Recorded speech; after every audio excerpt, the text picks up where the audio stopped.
There we go. We're live, Steve. Hey, Cam, how you going? Hi, everyone. Cam Roberts here and Steve Plummer on the next episode of Business Reinvented on our business broadcast. Yep, great to be with you, folks, and welcome to see you again, Cam, this week. Yeah. Now, Steve, we're talking about today why the sale is never lost. So can you expand on that a little bit more, on that headline? Yeah, so before I do that, Cam, I just want to make the point, we want to bring you stuff that's up to date, right? Like it's happening now. I mean, it's important that you have war stories and examples from years and years and years ago. I mean, those things they show depth and they show track record and things. But we're talking about today. It didn't happen last year.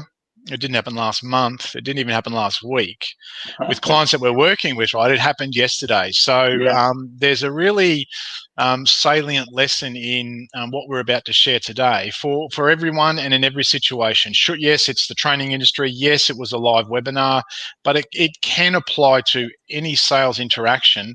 And the big message is, right, the sale is never lost. And what we'll share with you on what they did,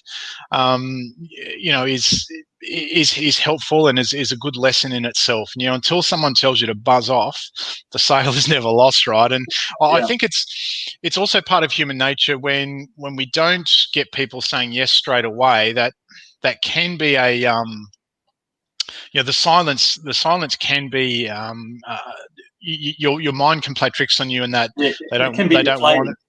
Yeah, absolutely. It's a hit on your ego. It's inflating. They didn't see your genius straight away. What they didn't buy, that. So that silence can be can really mess with your head, if you like. But as we've said on the show before, people buy in their own time, not in our time. And what we share today is a really good example of that, and how, if you're flexible and agile in your business, you can rescue a situation which could have got out of hand. So so that's the context of what we're talking about. So our clients in the training industry, they ran a live webinar yesterday, and they had some pretty cool results, but it mightn't have it mightn't have turned out that way. Cam, do you want to pick up some details there? Yeah, so the client was running a live webinar. Everything went well. They had their funnel built, the automation was built, everything was ready to go. They had well over 100 people registered for the webinar. I think their goal was 150, and I think they got 160. So they got so more than actually what they anticipated or the goal that they set, which was great. And everything was going well. We helped the client with a sales presentation. We helped them with a segue into the close. We helped them with an offer, of which they added an additional bonus into, and helped them with that whole process of not only hosting and organising a webinar, but actually what to say on a webinar and how to close on a webinar, and they added their own little spins and differences in there as well, which was great. However, on the day, as the webinar went live, they noticed at that particular time when they were going live, nobody else was on the webinar. Right? 160 people, there's no one here. What's going on? Like, we're here, where is everyone, right? Yeah. So you can imagine. We're ready to go. Yeah. So you can imagine the panic would just start, kicking in, and you think, crap, what do I do now, right? But to this client's, I guess you could say, their skill in adapting and reinventing themselves on the fly, right? Okay. They quickly recognized that their webinar platform, which I won't say which webinar platform didn't work for them, but I will say they flicked over to another webinar platform, which was Zoom webinars. Now, we're not advocates for any webinar platforms, but I don't think this is the right channel to poo-poo someone else's platform, right? But there was a particular platform they were using, didn't work, and so they quickly opened a new platform, a new webinar platform. They used Zoom webinars, and they got the Zoom webinar link up and running really quickly. They had people ringing their office, emailing them, trying to get onto the webinar. And so they were emailing people back. They were jumping in on the other platform and sending messages through because the video wasn't working, and all of that stuff to try and get people from one to the other, like live, as it was happening, right? Yeah, real time. All the people were real-time disaster management. Yeah. And they wanted them to move from here to here, right? So take them from one place to the other, like at the last second. Anyway, so they got everyone to the new platform, and then started their teaching and their coaching, their presentation, and then the sale. So, Steve, do you want to take it from there and share a little bit more? Yeah, and you're right, Cam, about there's no point poo-pooing that. I mean, it was a tech interwebby kind of issue that they had. Everyone has had that, right? Everyone who's tried a live thing has had some kind of tech issue go wrong. So it's not about that. And so they delivered the webinar. They were on longer because people were asking questions, et cetera, et cetera, et cetera. They made a number of sales. It was in the teens, right? Like a really good result, because it wasn't a $20 product they were selling, for instance. And you can just perhaps hear my dog in the background barking for some reason. Tilly, shush. And so they converted really, really well, given all of that. Now, the key thing is the next step. Because there were so many problems. There were people dropping in and out and in waiting room and in and out of the waiting room and things like that. Some people, sorry to jump in, some people couldn't get in because when they moved over to Zoom webinars, they only had 100 spots, and yet they had 160 people register, right? So now there's a whole bunch of people that couldn't get in. Yeah, that's right. And so the webinar went well. The delivery of it, the sales part of it, etc. But the key thing is, Cam, we don't know, and no one knows. And because of that tech issue, there was a whole raft of potential clients there who either didn't get to see the offer, may have been put off by the tech issues or whatever it might be. But what that actually is, it's another opportunity to go to the market. And one of the key principles of great copywriting and great marketing is the reasons why. The legendary copywriter John E. Kennedy wrote that book, Reasons Why Advertising, many decades ago. And so there's now a really good story to tell the market that, hey, we had all these tech issues. We still ran with the webinar. It was really successful. Lots of people on board. But what we're going to do for those, to make it up to you, for those who couldn't get on or were kicked off, and all those sorts of things, are actually going to run the webinar again. And so that disaster or potential disaster is turned into a marketing opportunity. And, that's an example of, that sale is never lost. There's 100 people, so there's about 60 or over half again who may or may not, we don't know because of those variables that we said, who will have another chance to to try the client's services, and that's going to benefit the client, it's going to benefit the client's clients, but it wasn't a case of just, oh well, gee, that didn't work, that was a tech muck up.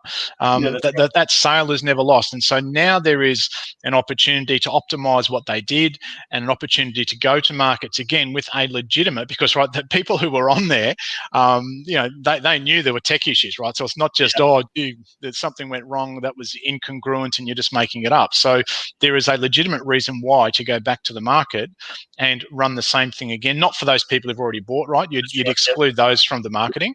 But here's a great opportunity. That sale is never lost. They will, I'm sure they will, because of the response was so hot on the day, I'm sure they will pick up more sales from that. And at the very least, though, if they don't, what it's showing is care for their people, for their prospects, and care for their market, by saying, hey, look, there was this tech issue, but here we're running it again. Yeah. I think the conversion rate on sales from people on the webinar, the 100 people, was about they make like 20 sales. Something like that. Yeah. Conversion rate. That's like a 20%. Well, that's 20% roughly conversion rate, right? Of people jumping on and off. So quick maths, 20%. I mean, great response from a webinar.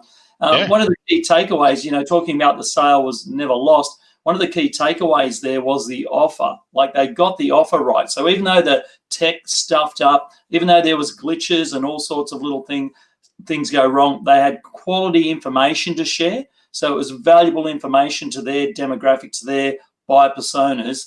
But when they made the offer, it was almost irresistible, right, for the offer. So the people forgot about the tech issues because they got focused on the offer and the bonus, which was great. They had a scarcity bonus in there as well. And people were actually buying whilst the webinar was running towards the end there when the close was being done. So there's some really good takeaways there, And like you said, Steve, that same offer and that same, offer and same teaching will be repeated exactly the same way again under our advice to the client to run on Monday. So they ran one yesterday, didn't quite go as planned. Hey, run it again as soon as possible to those people that, maybe didn't get in, but also to the rest of your database, the rest of your list, who may have not even registered for the first time. So there's going to be some people who are going to be on the webinar that couldn't even be there the first time just because it's a different day even.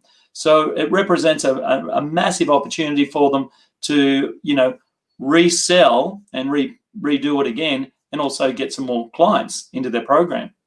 Yeah, and I think too, Cam, just based on that, there's a really good social proof story to, it is a backed by popular demand, 160, we only had places for 100, it was oversubscribed, the demand is there. It almost creates that, for those that didn't register, that gee whiz, everyone's doing it, I've got to be doing it kind of thing. I better go and have a look, So it's a really good lesson on a number of levels, that whole episode. And like I said at the start, it's hot off the press from yesterday, right? So clients and I think too, Cam, you can't sell a secret. So they are making sales in this environment right now. This is, COVID central kind of thing. Well, not where we are, but it's right in the middle of the pandemic, the second wave, whatever you want to call it, where a lot of people are struggling, and it doesn't necessarily mean that you can't sell in this environment. Yesterday was proof, even with all the tech hassles, right? It would have been so easy for 160 people just to go, oh, stuff this, I'm out of here. And I probably should add there, Steve, that this wasn't a free webinar.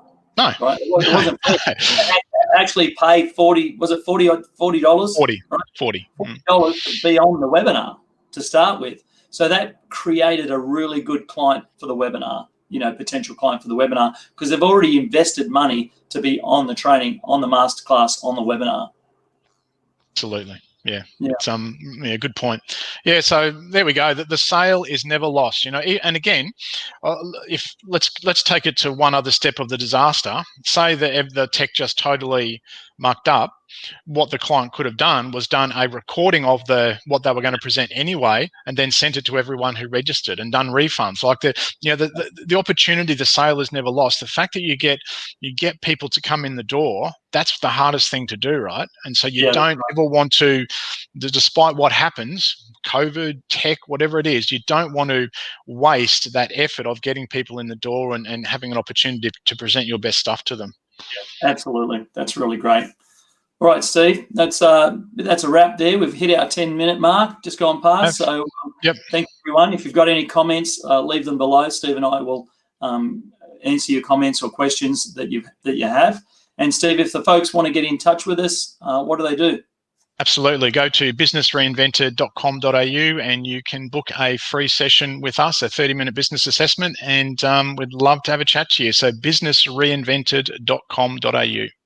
All right, and I'll put that in the comments below. Thanks, everyone. Have a nice week, and we'll chat soon. See you next time.